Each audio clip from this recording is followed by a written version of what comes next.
Okay, and I've posted your midterm grades. You should be able to see them on CCLE under the gradebook in CCLE. Students are always asking about the grade distribution, so this is it. So the median was 88. That's this red line. Q3 was 98. Q1 was 78. Okay. I mean, if you want a little bit more broken down, so this is Q3 98 and 100, and then at 88 and at 78 and below 78. So that's Q1, Q2. Here, I'll make this a little bit bigger. Okay. See this distribution. This is for lecture 1, lecture 2. Pretty similar distributions, differing in, I guess, outliers. But okay. So the median was in 88, Q3 98, Q1 78 for the midterm. Okay. And as always, you're welcome to come by office hours for to review your exam. And we've got that. Okay. How's everybody doing? It's 7th week. Got past most of our midterms by now, I'm hoping. No? You still have more midterms coming this week? Okay. Sorry to hear that. But there's only, 3.5 weeks of school left? So that's good. And then you'll be graduated. Well, some of you, okay? All right, well, anyway, let me, I want to do kind of like a neat, well, I think it's neat, application of the Metropolis algorithm and just, I guess, Metropolis Hastings. So we'll do an application of MCMC, in particular the Metropolis algorithm.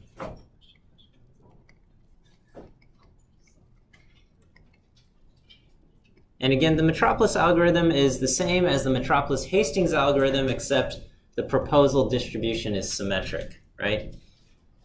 Okay, there's kind of there's like a little joke that says,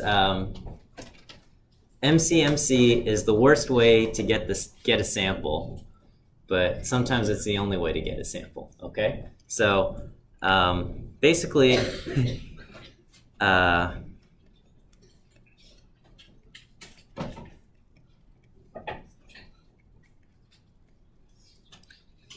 mean, we say this tongue-in-cheek.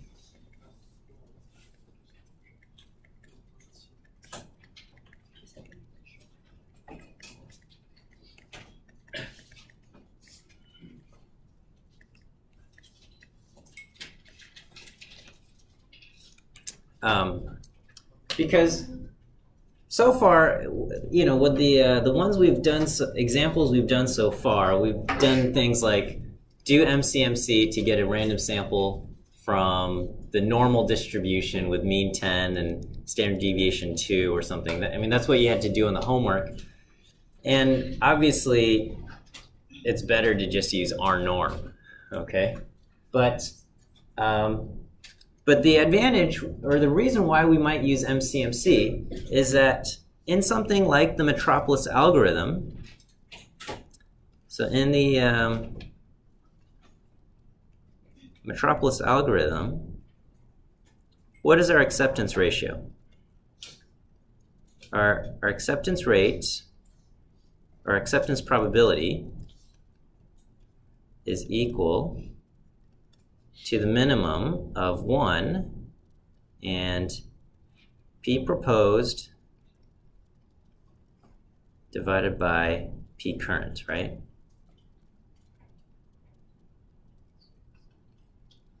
Is that? This should not be a surprise. This should be a review because you do a good test on this, right? And what we notice is that, let's say you know, f of x, our density is equal to, you know, if you got some,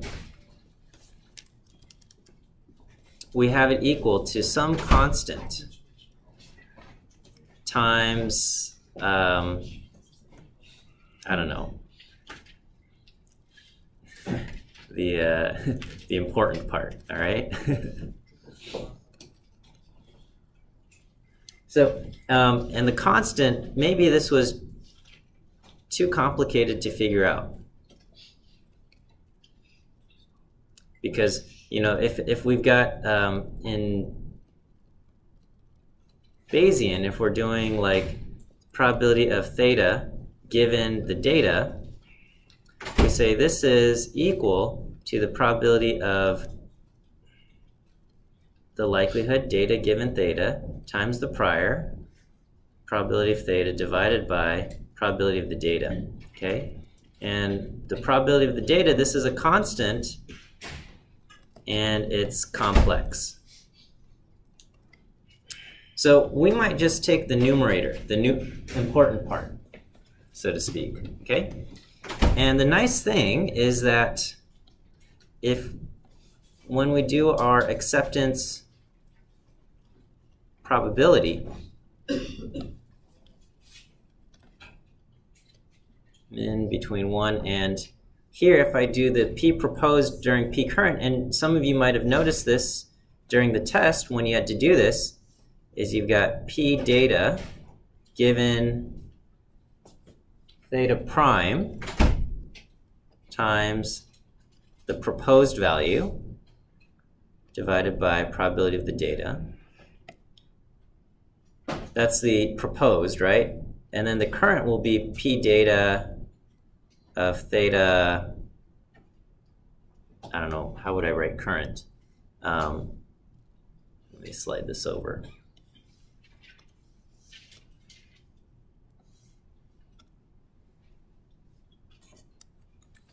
Okay, theta, I'm going to just write at time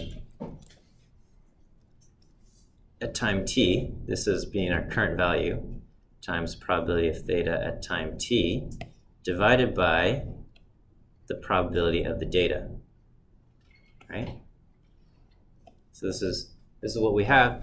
And what we see is that, well, the same constant, this probability of data, appears in the numerator and the denominator, and we can eliminate it, right? And so we really only have to worry about the numerator, and we don't have to worry about the normalizing constant, because in the acceptance ratio, that normalizing constant is canceled out, okay? So we don't, you'll see a lot of these MC-MC methods are just avoiding finding the normalizing constant, which is a tricky thing, okay? It's an important thing because probabilities do need to integrate to 1. That's a very, very important rule. But it's a hard thing to do unless you calculate all the possible values, okay? So the normalizing constant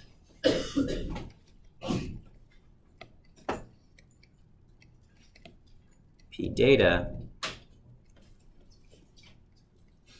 cancels out. Cancel has 1 L, 2 L's, I don't know. Cancels out in the numerator / denominator.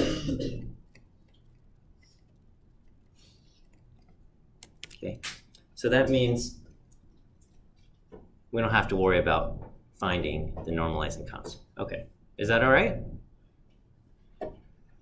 So we can then formulate some kind of model for what our probability of the data given theta looks like. Yes, question? Is it the prior distribution is P theta proposed?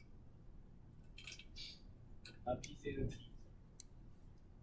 The prior, no, it's theta prime and it's theta t here.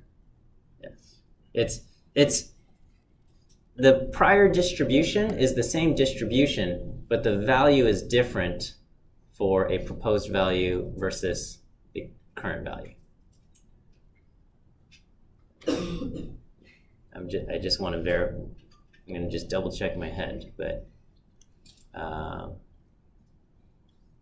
you take when you're comparing your proposed versus your current value.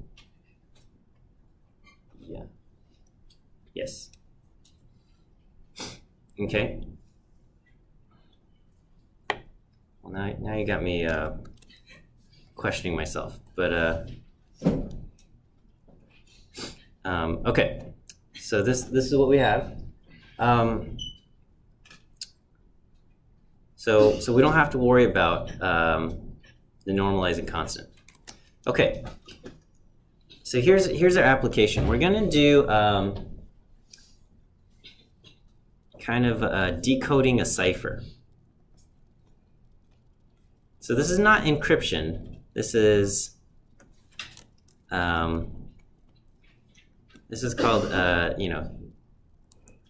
cipher. So this is, I don't know if you ever did this as a kid, but like if you wanted to, like maybe in like 5th grade, you wanted to pass a secret message to your friend, and you'd come up with some kind of decoder, you'd come up with some kind of cipher key, and you would say, we are going to let A equal the letter M, and B will be the letter N, and C will be O, and so on and so forth until you get to Z is equal to L, all right?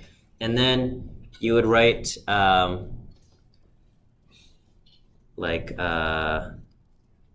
you would write the word sweet, and then, well, I don't know what this becomes, but you know, you would encode this, right? So let me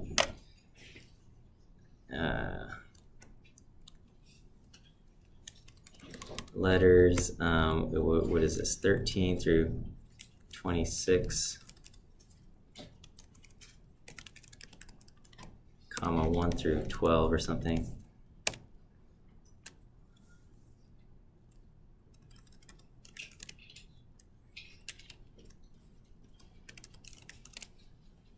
Okay, and then so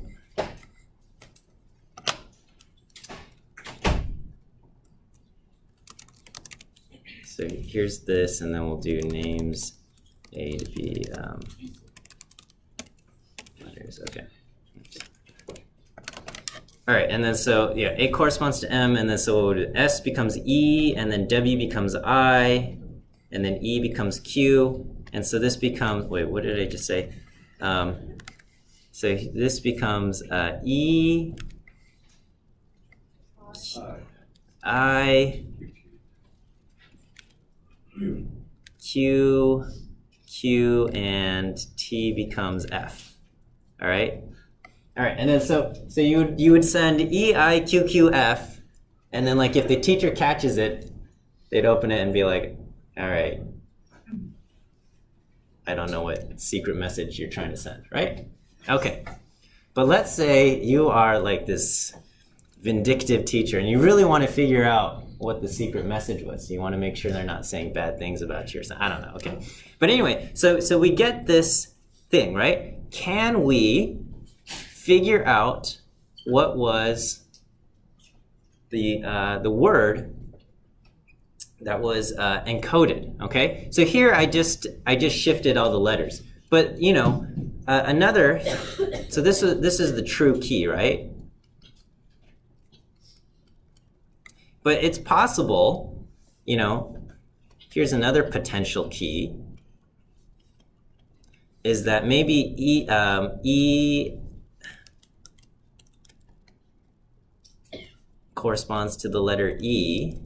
So this is original and coded. So maybe B goes to the letter E, and L goes to the letter I, and Q goes to the letter O, or O goes to the letter Q, and D goes to the letter F, or something, right? And then you go, oh my goodness, E, I, Q, Q, F,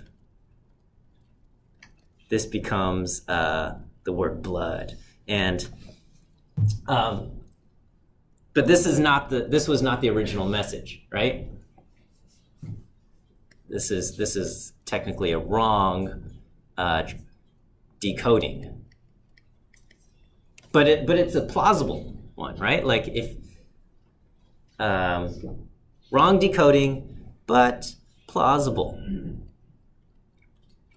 Okay, and then maybe someone else, another potential key. Maybe these kids they do this every day, and so they come up with new keys, and like you find an old key, and it was like, and you go through, and it's like A is the letter E, and G is the letter I, and I don't know.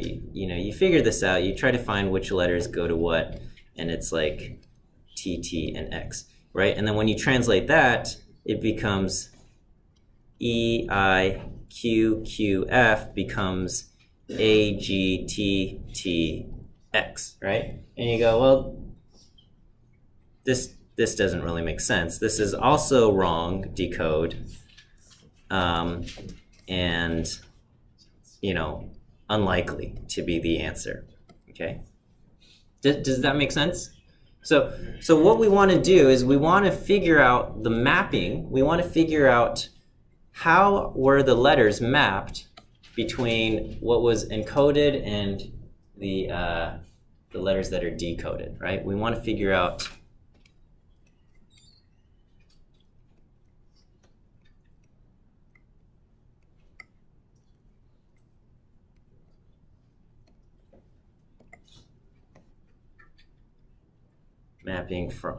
mapping of basically letters, the original letters to the coded letters.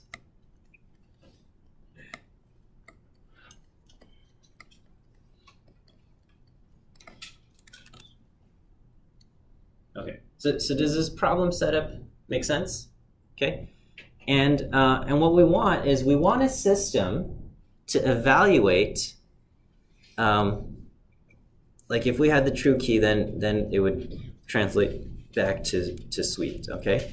And we want a system to evaluate the translation, the decoding, okay? Or deciphering. So when we take the coded letters, which will look like mumbo jumbo, and we pass it through, and we get another set of letters, which could look like real words or it could look like more nonsense words, we want to be able to evaluate between kind of these candidates, right? We want to say, does this seem like a likely translation or likely decoding? We want to say, no, this doesn't seem like it's likely, okay?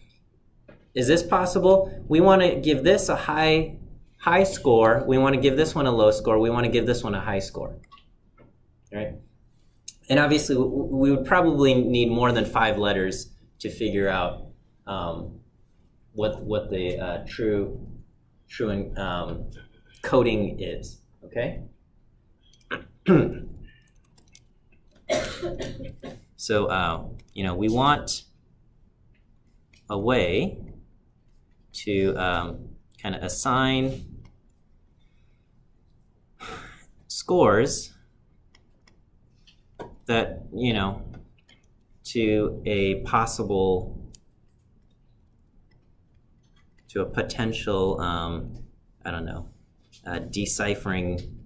decipher mapping. Okay, so decipher mapping is basically when you say A through Z corresponds to these letters. Okay, that's what we want, right? And we want a way to assign scores to a potential decipher mapping.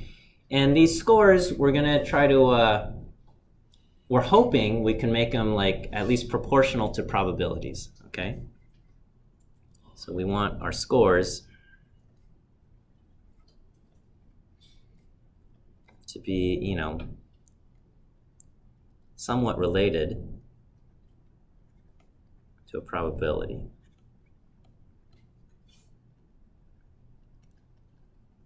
Okay, and basically there's kind of two, there's lots of ways you could do this, but I'm going to use two methods to kind of give us scores, okay?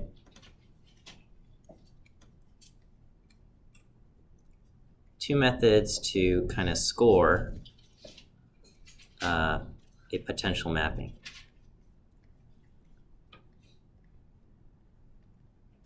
Okay, one will be, we're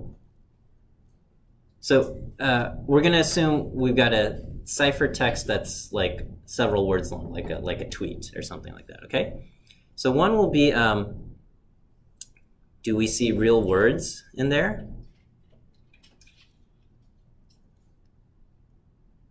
Okay, and if we see real words, we want to give that one higher scores, okay? And especially if we see common words that make sense, right? You know, if you're trying to decipher a sentence, we would expect to see words like the and is and a and I. We expect to see those words a lot. And, you know, something like, you know, some weird, strange word, we probably would not expect to see as often, right? Like aquamarine or something, you know, that would, I mean, it could appear, but we wouldn't expect it that much, right? So do we see real words, and then, you know, do we see common words?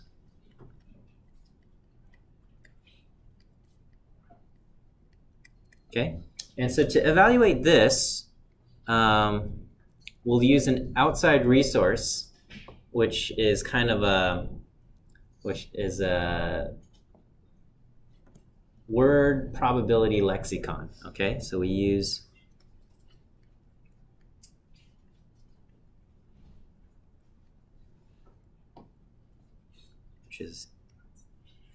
word probability lexicon. Okay, and this basically will say words like the will have you know, high values. Okay, the and is and a, these are going to be have big numbers.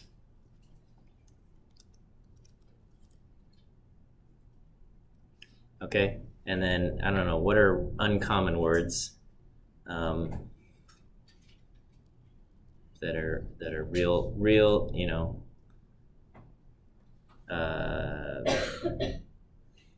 Zizix, that's a real word, right? That's a street. All right, zygote. Okay, that's a real word. You're not going to be talking about it very often unless you're talking about reproductive systems or something, okay? So this is going to be a less common word. Less common word, so it will have a lower score, a lower value, all right? And I don't know, other, you know, quincunx, I think that's a real word too. That's like a Galton board, okay? So these we would not expect, Horcrux, no, we would not expect these words to appear in our things, but I mean, if they do, we would still assign this a higher score than complete nonsense, right? So complete nonsense doesn't appear like, so if you have B, G, Z, Y, K, F, O, you know, this is not a real word, okay, and would get no score, okay? And would get basically the like, we don't want to assign it 0 probability, but basically our lowest possible value, okay? So this will get, you know, lowest possible. Because this is just nonsense words. So we're going to give like real words that are common, those get the highest scores. Real words that are less common get lower scores. And then nonsense combinations of letters get the lowest possible number we can do that's not a 0 probability, because as soon as you multiply a 0 in there, it zeroes everything out. So we don't want that. All right. So that's going to be one method. And then the other part, so the problem with using the real words only is that there's going to be a long period of time. Like if you have, like let's say I how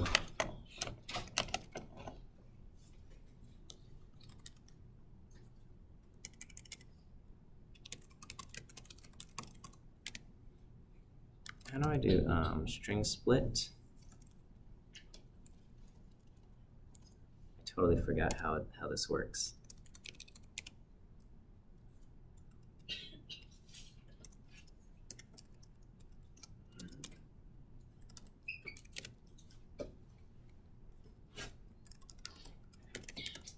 All right, I don't know. Okay, I don't know how to do this, but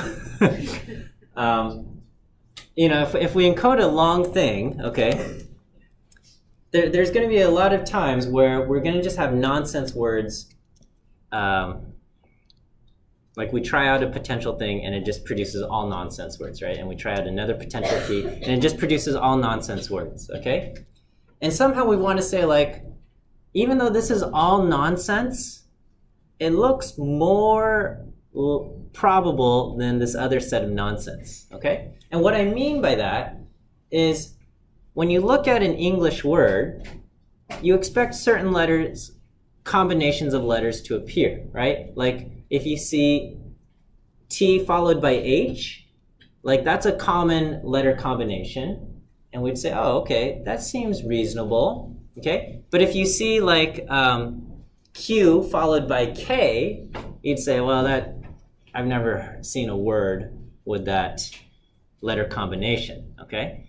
And then so, you know, you see like S followed by O, that looks good. You see S followed by J, that doesn't seem as likely, okay? So while we're still in the phase of nonsense, we want to be able to still say like this nonsense looks better than this nonsense, right? So like,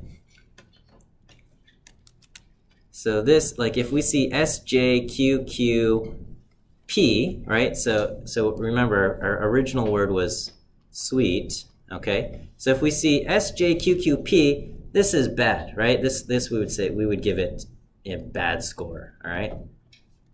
Whereas if we see B, L, E, E, J, this is not a real word, and so our lexicon would give it both the same 0 score or minimum score because these do not appear as real words. But this seems more likely, right? Not a real word.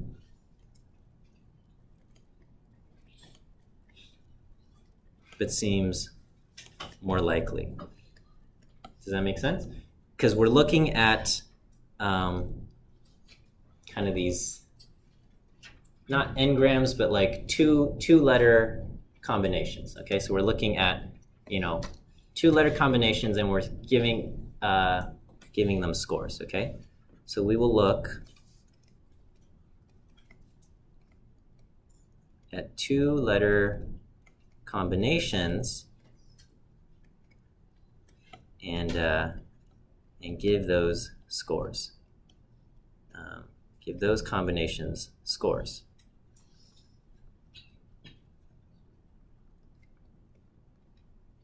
Okay, and so technically we would have kind of a matrix of 27. It would be A, B, C, all the way down through X, Y, Z, and space to A, B, C, X, Y, Z, and space.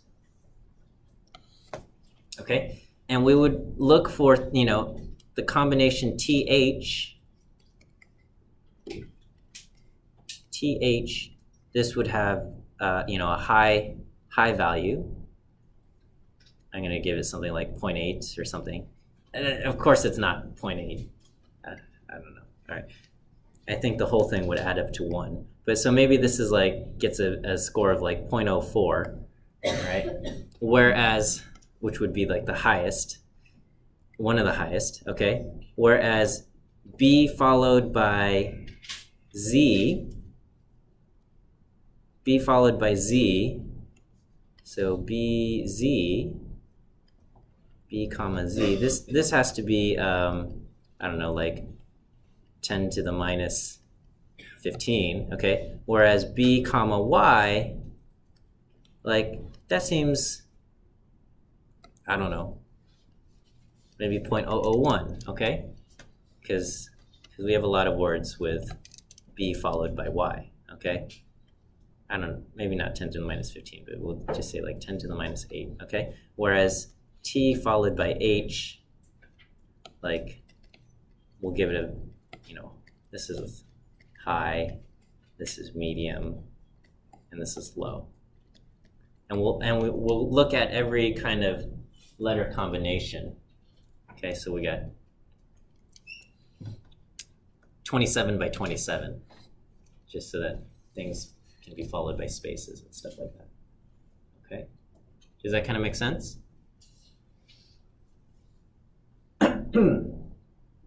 All right, so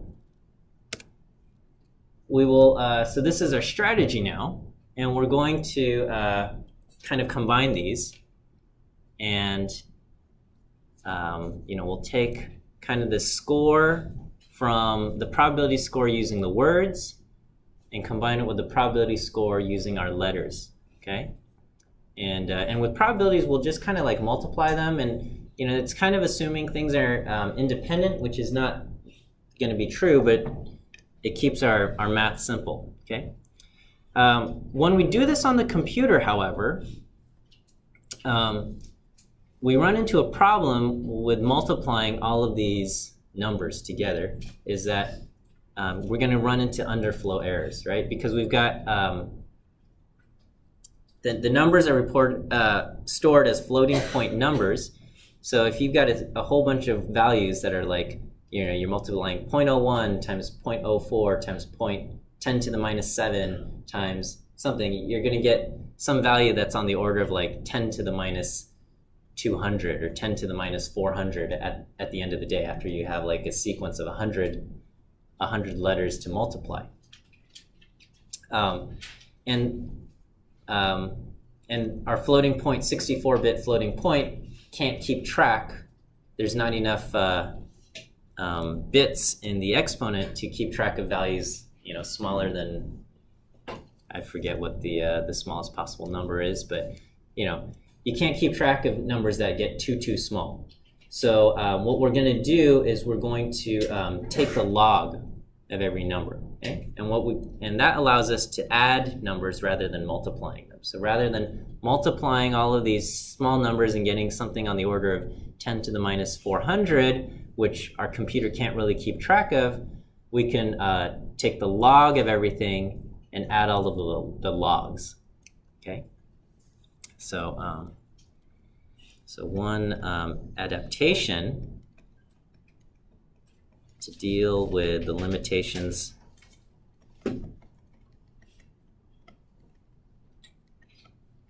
of floating point is that instead of multiplying, 0.01 by 0.006 by 0.003 times, 10 to the minus 8, et cetera, et cetera, et cetera, and getting something on the order of like 10 to the minus 400, which can't be stored,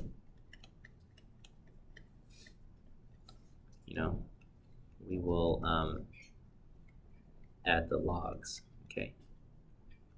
So we'll get like, so instead of, multiplying the product of the probabilities, we will have the sum of the log probabilities. Okay. And we can keep track of sums a lot easier.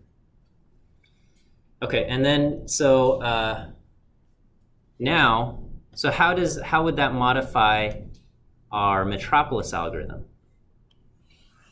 So the Metropolis algorithm, you would now you did if u is less than kind of your probability of move, okay, you would move, okay, where p move is equal to the minimum between 1 and p propose divided by p current. Okay, how can we deal with this in logs now? Log usage.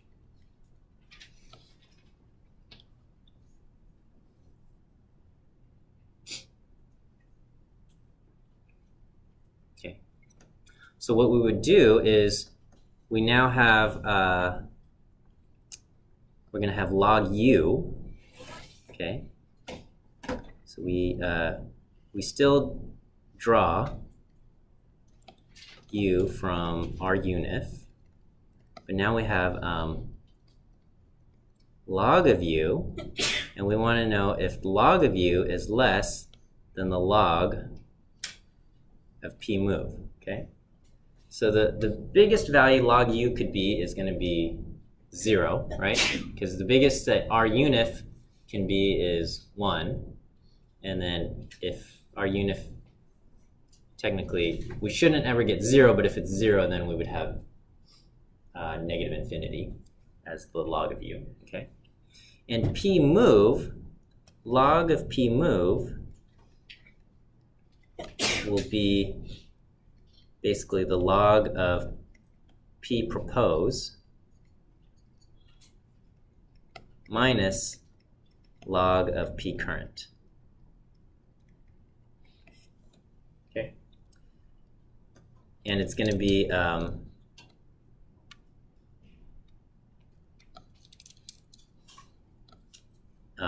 and the minimum between 0 and this value. Okay.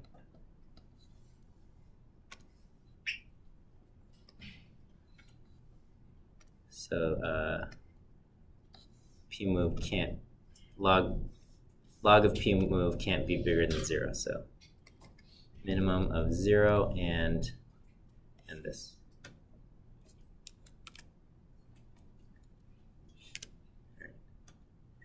Okay, does this kind of make sense? So we're gonna propose one mapping, you know, a set of 26 letters to another set of 26 letters, okay? And we'll compare it to our current mapping. And then we'll either move, we'll accept it, or we'll reject it. Okay. Does this process kind of make sense? Okay. So if we think about it, what is the actual space, the domain of all possible mappings? It's every single permutation of letters, of which there are 26 factorial. And I don't know what that is. What is 26 factorial? It's a big number, okay? Can I not do that? 26 factorial. All right, so it's 4 times 10 to the 26. So that's a lot of numbers, okay? We don't want to actually brute force that, okay? So our kind of the domain of mappings is all 26 factorial permutations of the letters. Okay, this is on the order of 4 times 10 to the, coincidentally, 4 times 10 to the 26, okay? This is too many to try. I guess we'll have to wait till Friday to actually see this run. Okay, So what we will do is this is how we're going to use the Metropolis algorithm.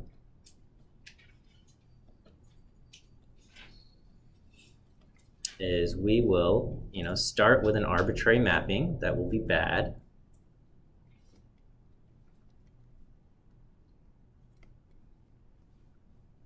Okay, and then we propose a new mapping. And the way we will propose a new mapping is we will just take two of our letters in our current mapping and swap them.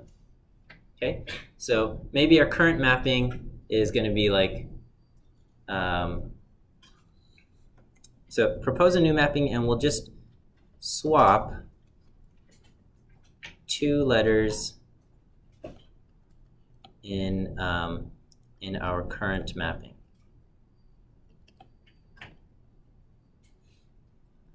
So maybe it was like A corresponds to the letter K, and B corresponds to the letter L, and C corresponds to the letter M. Okay, so you can imagine this mapping.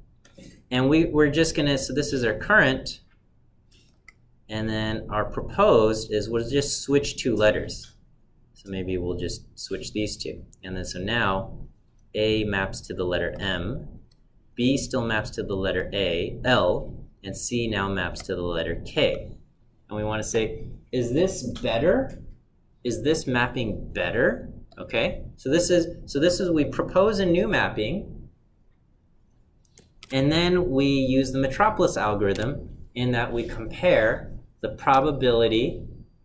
We figure out the probability of the moving, which is going to be the probability of the current proposed mapping versus the probability of the current mapping, right? So this is, we propose a new mapping, then we evaluate the probability of the proposed versus probability of the current. Okay, so we're going to do basically the log of P proposed minus log of P current. All right, and just to kind of evaluate, so the probability of a mapping will be, or the log probability of a mapping is going to be, we're going to do the sum of basically the log of the probabilities of words in the lexicon, or basically probability of words in our words in our text according to the lexicon.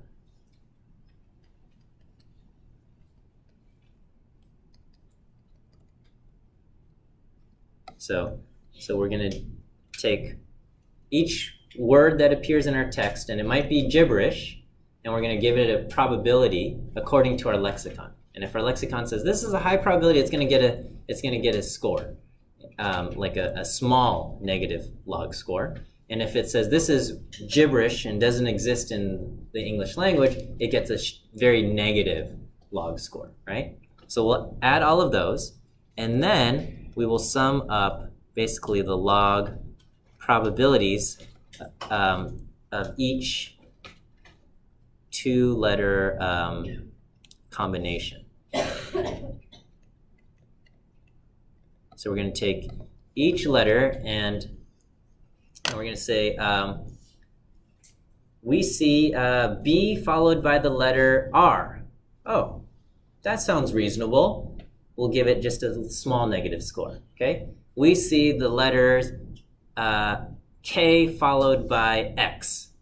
That doesn't sound reasonable. We give it a large negative score. Okay. And we do that for every single two letters that we see, and we add these two together to get the probability of a mapping, okay? And we do this for the proposed mapping, we do it for our current mapping, and now we can kind of compare these two probabilities. Yes, question? So does this take into account like the doubling of words? So if there's already a word, like a real word, in the text that was picked up by the lexicon, are you gonna? Yeah. So I mean, if for whatever reason the text just said hi, okay, each of those things would get a score, and I don't know what the lexicon probability for the word hi is, but just multiply all of those together in this case, or add the logs of those things, okay? And if it says hi is more probable than, or I don't know, I guess if it's just two letters and it's repeated, no is another potential deciphering. And I imagine no would have a higher probability than hi. And so according to this, no would get a higher score because the word no is more likely than the word hi. Okay. But notice this is just like a very local comparison between what was proposed and what was current. And we're not trying to evaluate all 26 factorial possible values, which would be necessary to get a normalizing constant to consider the probability of all possible mappings. Okay, so we're eliminating that thing, and we can use this. And okay, so on Friday, I have this coded up, and I'll walk us through the code, and we'll see it in action. I think it's kind of cool. So, all right. Okay, we'll end there. We'll see you guys on Friday.